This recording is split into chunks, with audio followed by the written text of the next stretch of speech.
English podcast and dictation. Listen beyond the words. Before you start, don't forget to download the practice files from the video description. Next, listen to the podcast once without taking notes. Focus on understanding the conversation and the main ideas. Then, replay the audio and write down exactly what you hear. Good luck and enjoy today's practice. Hey everyone, and welcome back to English Podcast and Dictation. I'm Emma. And I'm Alex. We're so glad you could join us today for another insightful conversation. Absolutely, Alex. And today's topic is something that I think almost everyone can relate to, and it's quite fascinating to observe.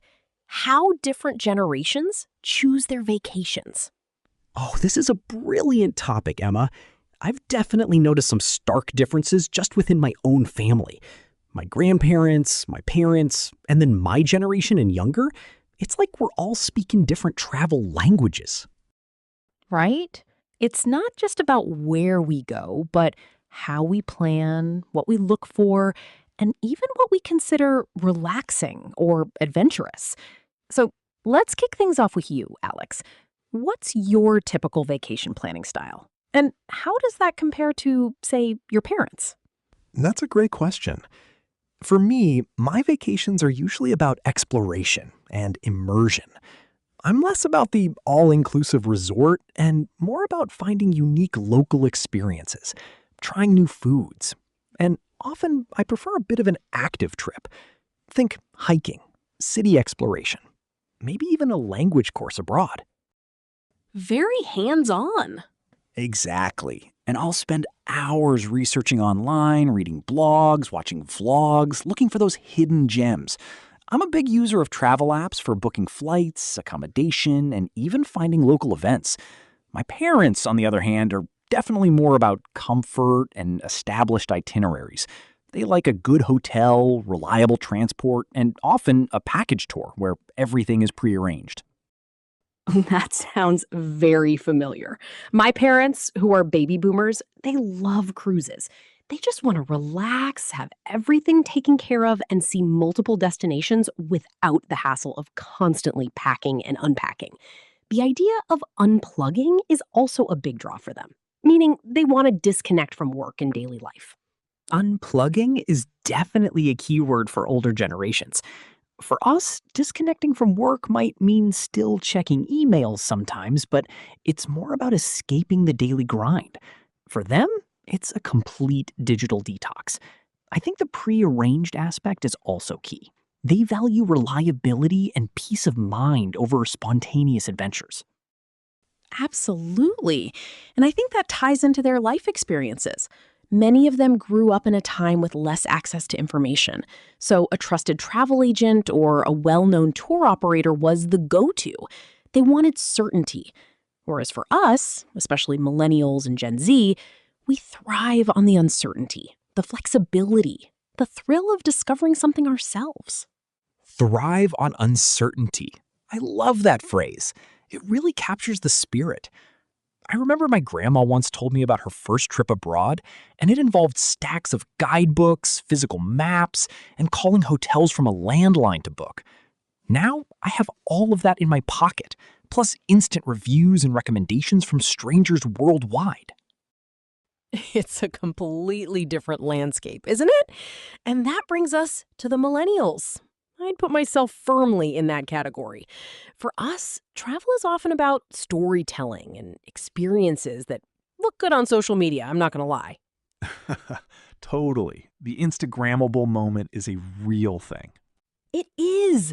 But beyond that, there's a strong desire for authentic experiences. We want to feel like locals, not just tourists. So that means staying in Airbnbs, exploring neighborhoods off the beaten path, and trying local street food rather than fancy restaurants. Budget is also a huge consideration. We're often looking for value, stretching our money further to travel more often. And that often leads to a preference for shorter, more frequent trips, right?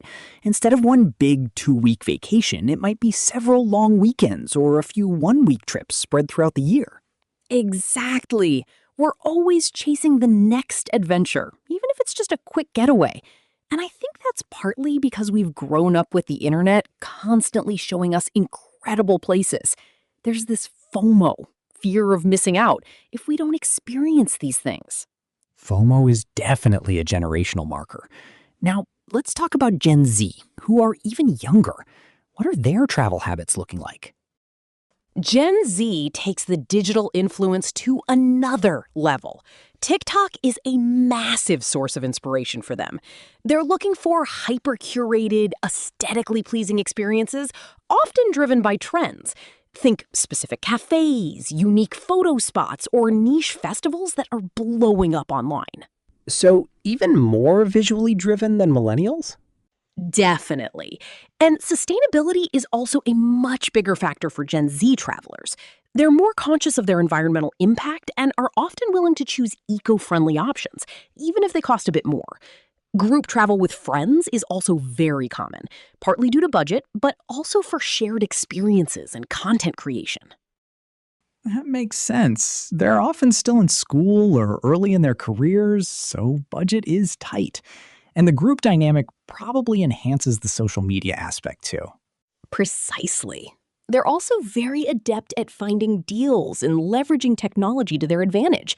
They'll use multiple apps, compare prices meticulously, and share tips within their online communities. It's like a collective effort to maximize their travel potential.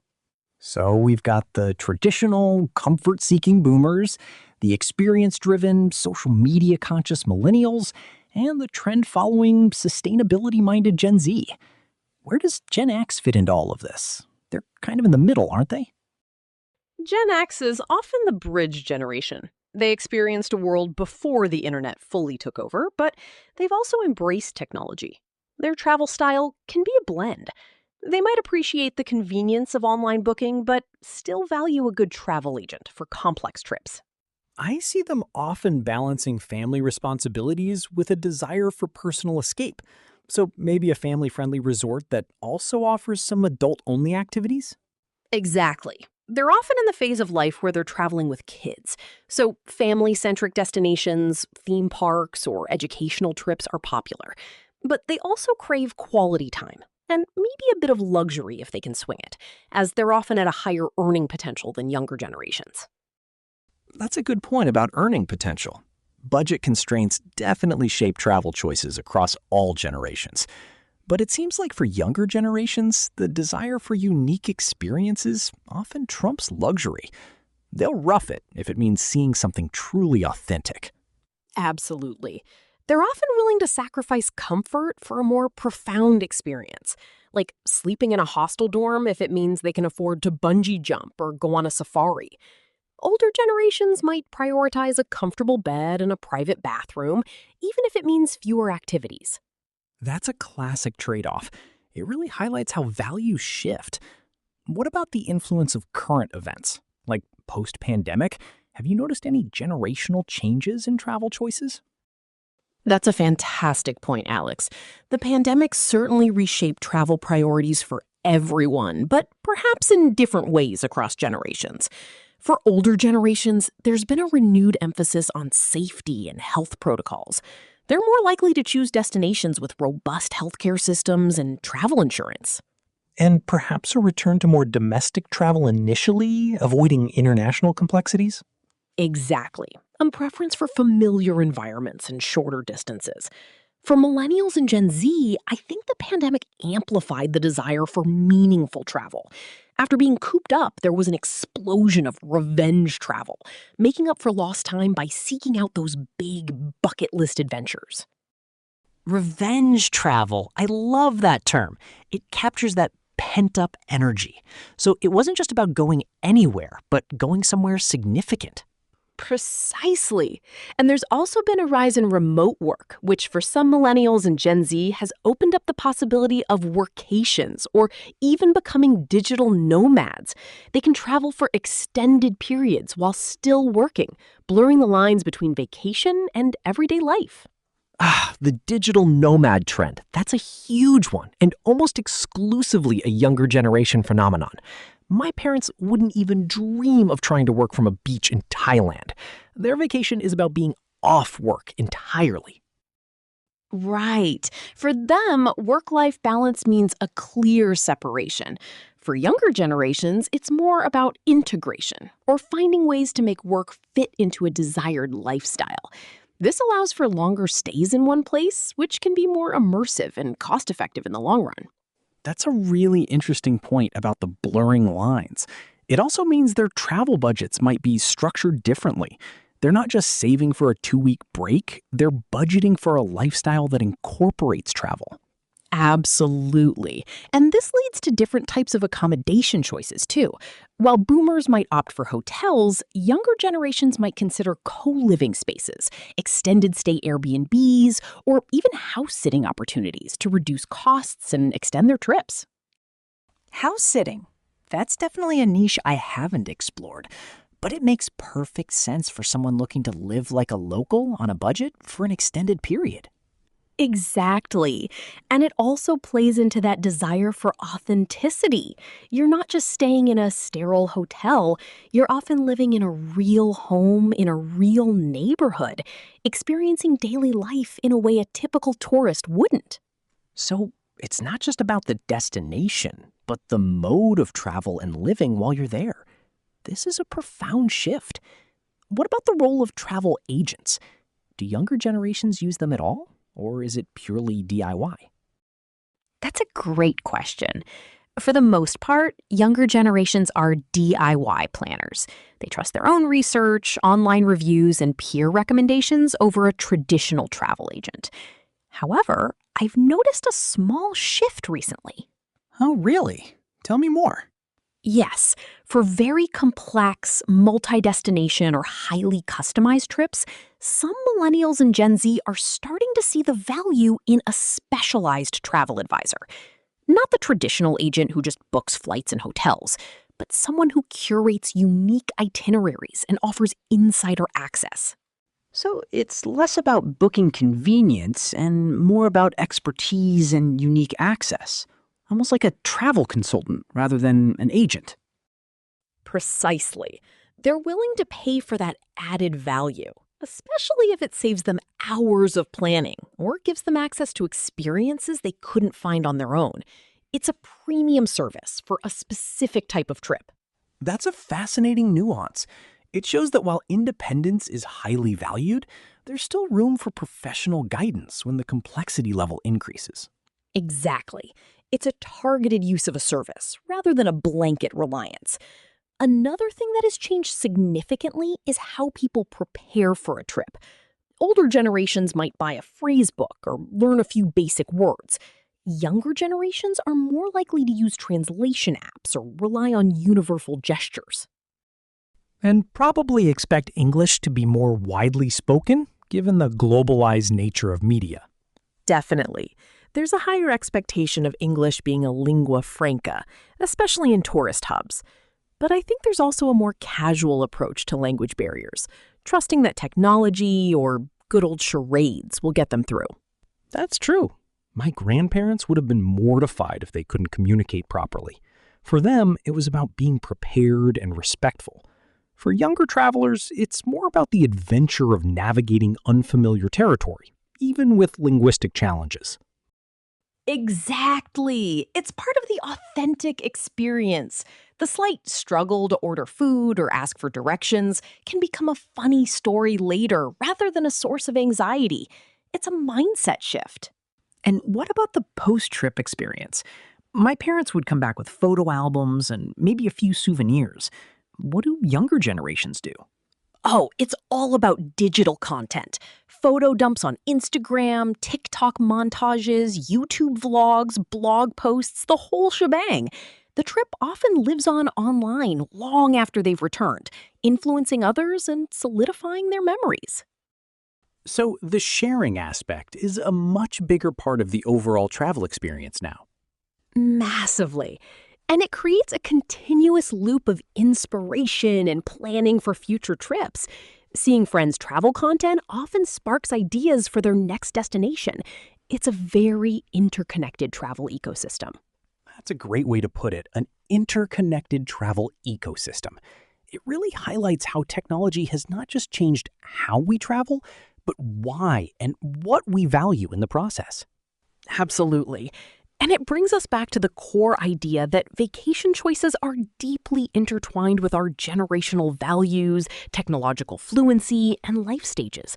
It's not just a random pick from a list. It's a reflection of who we are. And it makes me wonder, Emma, what about multi-generational family vacations? How do different generations compromise when they're all trying to travel together? That must be a logistical puzzle. Oh, it absolutely is. I think the key there is clear communication and a willingness to compromise from everyone involved. Often the older generation might want to relax, while the younger ones want adventure. So perhaps a destination that offers a mix of both? Like a beach resort with options for excursions and quiet time. Precisely. Or splitting up for certain activities. Maybe the grandkids go snorkeling with a parent, while the grandparents enjoy a leisurely lunch by the pool. It's about creating an itinerary that caters to different energy levels and interests without forcing everyone to do everything together. That's a very practical approach. It acknowledges that not everyone has to share every single experience to have a good time together. Exactly. And I think that's where Gen X often plays a crucial role, acting as the mediators, trying to bridge the gap between their parents' preferences and their children's desires. They're often the ones doing the bulk of the planning and trying to find that balance. The ultimate travel project managers. I can definitely relate to that. My parents sometimes want to visit historical sites all day, while my younger cousins just want to hit the amusement park. It's a constant negotiation. It really is. And it brings up the point that for younger generations, especially Gen Z, the vacation itself can be a form of self-expression. They're not just going to a place, they're curating an experience that reflects their identity and values. That's a deeper level of travel. It's not just consumption, it's creation.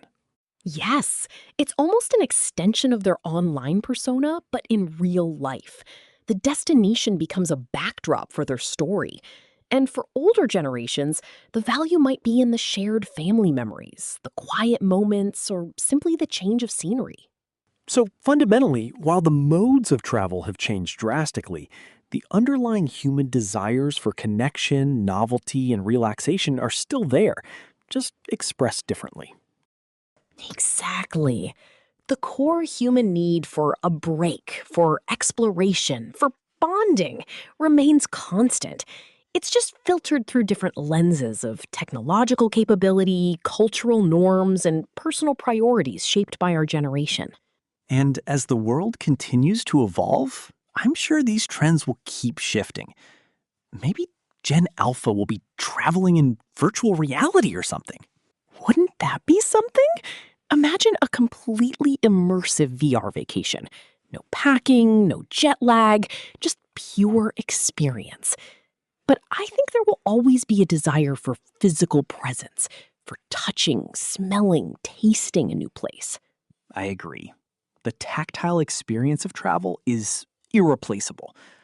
But it's certainly interesting to speculate on what the future holds. This has been a really engaging discussion, Emma.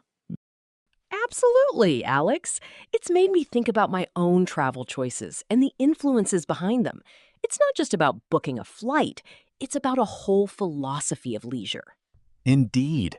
And for our listeners, we hope this conversation has given you some food for thought about your own travel preferences, and perhaps those of your family and friends. Goodbye, and see you in the next video. Thank you for listening. If you enjoyed this practice, don't forget to like, subscribe, and explore more English listening lessons on our channel. See you in the next episode.